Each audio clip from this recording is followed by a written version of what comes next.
मैं हूं आरजे पल्लव और मैं आपको सुना रहा हूं दिलीप केसानी की लिखी कहानी ट्रेन हाईजैकिंग।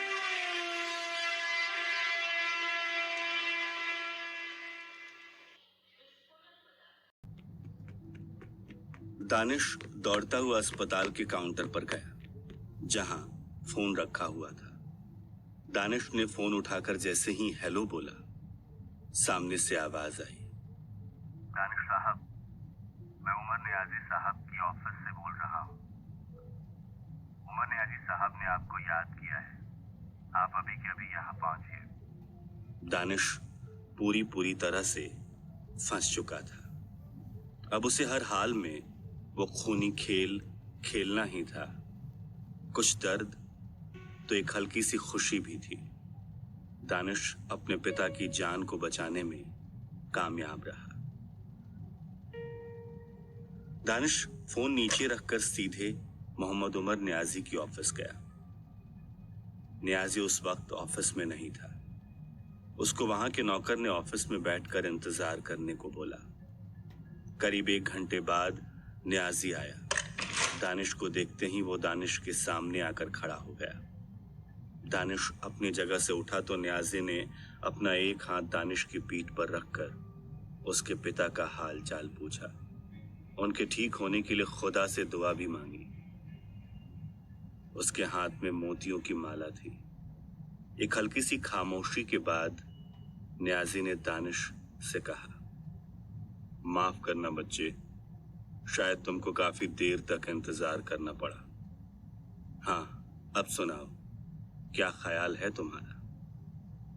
दानिश ने कहा, बस मेरे सारे ख्याल तो अब आपके गुलाम हैं। आज से मैं खुद को आपके हवाले करता हूं।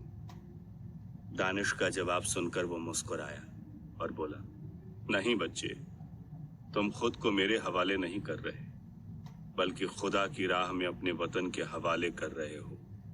कश्मीर की आजादी के लिए तुम्हारे जैसे नौजवानों की हमें सख्त जरूरत है। एक लंबी सांस लेते हुए नियाजी ने अपनी बात पूरी करते हुए कहा, अब तुमको आज ही अपनी ट्रेनिंग में लगना होगा, क्योंकि वक्त बहुत कम बचा है। फिर उसने हामिद नाम के किसी शख्स को आवाज दी। थोड़ी देर बाद एक बंदा ऑफिस में आया और उमर नियाजी से बोला, हुक्म जनाब। उमर नियाजी ने उससे कहा, हामिद, ये दानिश शेख साहब हैं, इनको अपने कमांडर से मिलवाओ और उनसे कहना कि इस बंदे का खास ख्याल रखें। इनको कभी भी किसी चीज की कोई तकलीफ ना होने दें। फिर नियाजी ने दानिश की तरफ देखकर बोला, तुम हामिद के साथ जाओ और किसी भी चीज की जरूरत हो मुझे याद कर लेना। और हाँ, उम्मीद है कि तुम हमारी सोच पर खरे उतरोगे। जाओ, खुदा तुम्हारी हिफाजत करेगा।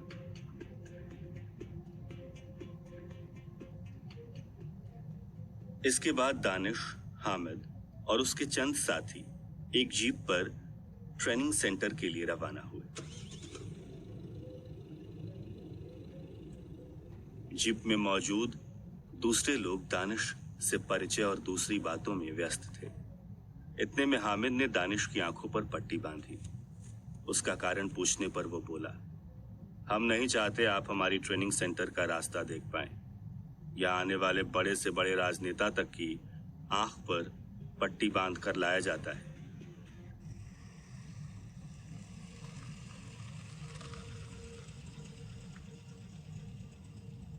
जब सब लोग उस जगह पर पहुंचे तो हामिद ने दानिश की आंखों से पट्टी हटाई। दानिश की आंखों पर पड़ रही रोशनी की पहली किरण ने उसकी आंख को चौंधिया दिया। उसने अपनी आंखों को मसल कर देखा तो खुद को एक बड़े से हॉल में खड़ा पाया। सामने एक कमरे में एक बड़ा सा टेबल था जिस पर पाकिस्तान का झंडा लगा हुआ था और कुर्सी पर एक शख्स बैठा फोन पर किसी से बातें कर रहा था। हामिद दानिश को उस कमरे के अंदर ले गया। दानिश को देखकर उसने फोन नीचे रखा और अपनी कुर्सी से उठकर बोला, खुशामदीद दानिश साहब, कश्मीर की आजादी की खातिर हमारे साथ जुड़ने के लिए हम आपका दिल की गहराइयों से शुक्रिया अदा करते हैं। हमें आप जैसे पढ़े लिखे जवानों की सख्त जरूरत है। दानिश खामोशी से उसकी बातें सुन रहा था। कुछ देर की खामोशी के बाद उसने दानिश से कहा, मेरे साथ आओ दानिश भाई, हम आपको अपना ये छोटा सा गरीब खाना दिखाते हैं। वो दानिश को एक बड़े से मैदान में ले गया जहां बहुत से जवान फौजी अंदाज में ट्रेनिंग ले रहे थे। वहां पहुंचकर दानिश से बोला, ये सब आपके साथी हैं। यह बोलकर वो थोड़ी देर के लिए खामोश हो गया और दानिश इधर उधर सबको देखने लगा।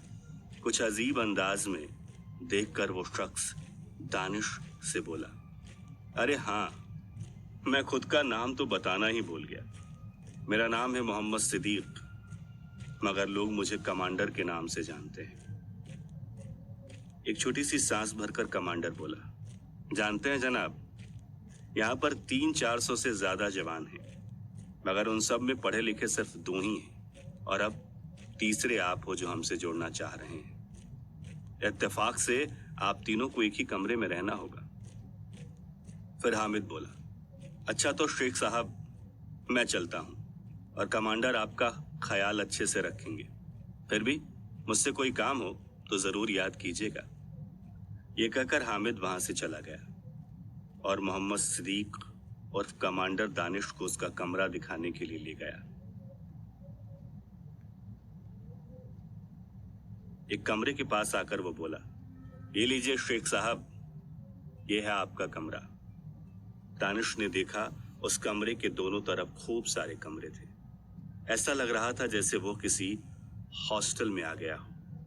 फिर कमांडर दानिश को कमरे में ले जाकर बोला, शेख साहब, अब आप शाम तक आराम कीजिए। शाम से आपकी ट्रेनिंग शुरू कर दी जाएगी।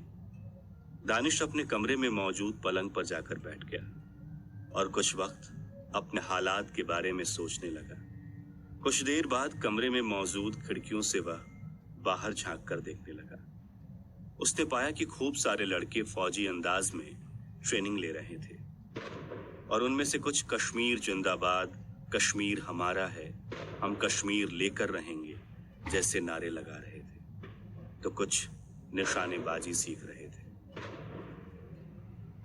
दानिश कुछ वक्त के लिए कमरे से बाहर आया और कुछ ही कदम चलने के बाद वह एक बड़े से कमरे के नजदीक पहुंचा जहां 7-8 लोग एक बड़ी सी टेबल को घेरे हुए थे और एक बंदा उनको कुछ सिखा रहा था। उनका बोलने का अंदाज और टेबल पर पड़ी कुछ अजीब चीजों को देखकर दानिश को यह अंदाजा हुआ कि शायद ये बम बनाने की क्लास ले रहे थे। कुछ वक्त इधर उधर की चहलकदमी के बाद दानिश वापस अपने कमरे में आ गया। जब दानिश कमरे में पहुंचा तो पाया कि 2 और शख्स पहले से ही वहां मौजूद थे। वो दानिश के रूममेट थे। कुछ दुआ सलाम और परिचय वगैरह के बाद दानिश को पता चला उन दोनों के नाम यूसुफ सिद्दीक और अनवर फैज था। ये दोनों भी दानिश की ही तरह किसी न किसी मजबूरी के चलते ही यहाँ तक पहुंचे थे। उस दिन दानिश को यह एहसास हुआ कि इंसान कितना खुदगर्ज हो गया है, तो खुद के मतलब के लिए किस कदर दूसरों की मजबूरी का फायदा उठाता रहता है। खैर, शाम तक उन सब के बीच बातें होती रही। कुछ ही घंटों में दोस्त से बन गए थे वो तीनों। शाम के वक्त दानिश को लेने के लिए एक बंदा उसके पास आया और बोला, चलो तुम्हारी ट्रेनिंग का वक्त हो गया,